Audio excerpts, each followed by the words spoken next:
এই মালয়েশিয়াতে কিছু এই দালাল চক্র আছে, সেগুলো হচ্ছে বাঙালি। সেই দালাল চক্রগুলো মানে কারো যদি কাজ না থাকে তারা কাজ বের সন্ধান করে দিব। তারা কি নিব? টাকা নিব আপনার কাছ থেকে, হয়তো 500 রিঙ্গিত, হয়তো 1000 রিঙ্গিত।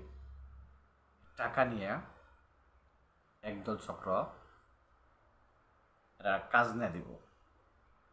তারপরে ওখানে আপনি কাজ করতে পারলেন কি না পারলেন সেটা তার দেখার বিষয় না, কিন্তু কাজে ঢুকাবো। বেতন পাইলেন কি না পাইলেন তাদের দেখার বিষয় না। এটা এক চক্র। এটা এরা মনে হয় বাংলাদেশেও এই বদমাশি করে রেখেছে, এদেশে তো এই দেশে এই বদমাশি করে খাইতেছে। এদের এটা একটা পেশা, বাপদাদার এদের পেশা, বাপদাদার আমল থেকে এদের এটা পেশা। আর আরো গ্রুপ আছে, এরা কোনটাকে কনস্ট্রাকশন সাইটে কাজ নিব। কাজ নিয়ে যাদের কাজ নাই তার কোনো টাকা পয়সা লাগবে না, আপনি আসেন, মাসের 5 তারিখে বেতন, এত টাকা বেতন, এত রিঙ্গিত বেতন পাবেন, আসেন। তো আজকাল লোকজন তো কাজ, মানুষের তো কাজের খুব সমস্যা, খুবই কাজ পাওয়াটা খুব টাফ ব্যাপার। যাব, যাওয়ার পর কাজ করব,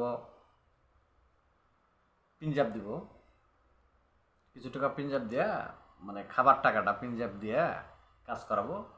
1 মাস যাওয়ার পর বলবো যে বেতন তো হয় নাই, কোম্পানি বেতন পায় নাই, সামনের মাসে বেতন পাবো। সামনের মাসে বেতন পাবো এই কইতে কইতে আবার সামনের মাসে বলবো যে এই তো সামনের মাসে পাবো। এই তো করতে করতে 2 থেকে 3 মাস আপনি কাজ করাবো। কাজ করে টাকাও তুলে নিয়ে ও চম্পট ও এরিয়া থেকেই সরে যাবো গা। বাঙালি অসহায় যে প্রবাসীগুলো, এই অসহায় প্রবাসীগুলোর সাথে এরকম কাহিনী করতেছে। এদের তো বিশা লাগাইতে হবো, 3 মাস কাজ করলো ফাও, তাহলে এদের তো বিশা লাগাইতে হবো 100%। এই বিশা লাগাইতে তাদের পরিস্থিতিটা কেমনি হবো?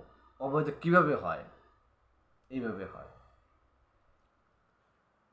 তো এরা কিছু কিছু লোকজন আছে, এরা দেশে চুরি করে রেখেছে, আর বাপদাদারা চোর, বাপদাদার আমল থেকে তারা চোর, তার গোষ্ঠীটাই চোর। চোর না থাকলে এই সমস্ত কাজ কাম করতো না, কারণ মানুষের সাথে, কারণ হলো সেও বাঙালি, তুইও বাঙালি, তাহলে তাদের নিয়ে তোরা কাজ করাবি, কাজ করে তাদের টাকা তুলে এনে তুই খেয়ে নিয়ে রাখবি, এরকম তো ঠিক না। এইরকম চক্র আছে। আর একটা চক্র আছে, আপনার হলো যখন আপনি হলো বা দেশে যাবেন, ছুটি যান বা একবারে যান, এয়ারপোর্টের ভিতরে, আমাদের বাংলাদেশের মতো না, বাংলাদেশে তো এয়ারপোর্টে আপনার গ্লাসের পরে আর যাইতে দিব না। আর এখানে আপনার বুকিং পর্যন্ত, মালয়েশিয়াতে আপনি বুকিং পর্যন্ত সব জায়গায় যেতে পারেন, শুধু ইমিগ্রেশন যে গেটটা, ইমিগ্রেশন যে আপনি পাসপোর্টটা চেক দিব ওই পর্যন্ত যেতে পারবেন, তারপর আর যেতে পারবেন না। তো এই বেটারা আপনি বললো যে ভাই আমার কাছে জিনিস আছে, নিয়ে যান, সোনা নিয়ে যান, ফোন নিয়ে যান। আপনি বলবেন যে সোনাও আছে, ফোনও আছে, ফোন সমস্যা কয়, আমার ফোন ফালাই দিলে সমস্যা নাকি, আপনি নিয়ে যান। কিন্তু এইগুলা কখনো কইরেন না, এইগুলা মালটাল নিয়েন না, এদের ঝামেলা এদের জন্য ফাইসে পড়বেন। এমনিতেই বাংলাদেশে যে এয়ারপোর্টে যে সমস্যা, এদের জন্য ফাইসে পড়বেন। অতএব এদের সাথে কথায় যায়েন না, এদের মাল নিয়েন না।